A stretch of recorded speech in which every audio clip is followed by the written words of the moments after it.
African merchants who traveled thousands of miles before European global empires. African merchants were already crossing deserts and oceans. Follow for African history told clearly. Trade in Africa was not local or isolated. It stretched across the Sahara Desert, the Red Sea, the Indian Ocean, and the Nile Valley. Merchants moved goods thousands of miles, on foot, by camel caravan, and by sea.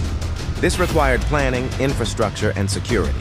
Across the Sahara, merchant caravans connected West Africa to North Africa and the Mediterranean world.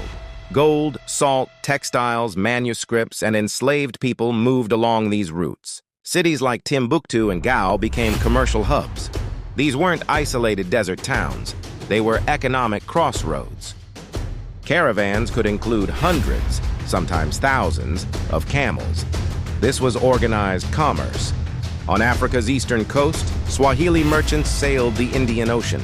Ports like Kilwa Kisiwani connected Africa to Arabia, Persia, India, and even China. African gold, ivory, and timber traveled outward. Ceramics, textiles, and spices traveled inward. Navigation followed monsoon wind systems, seasonal, predictable, strategic. Trade required knowledge of geography and climate. These merchants weren't just transporters, they were financiers. They managed credit systems, negotiated prices across regions, and built long-distance partnerships. Trust and reputation were economic assets. Some merchant families operated across generations. Trade was structured, not improvised. With trade came ideas, religion, architecture, and language.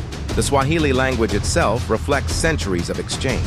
African merchants weren't just moving goods, they were shaping cultural landscapes. The idea that Africa was isolated before European expansion doesn't hold up to evidence. African merchants traveled vast distances. They connected continents.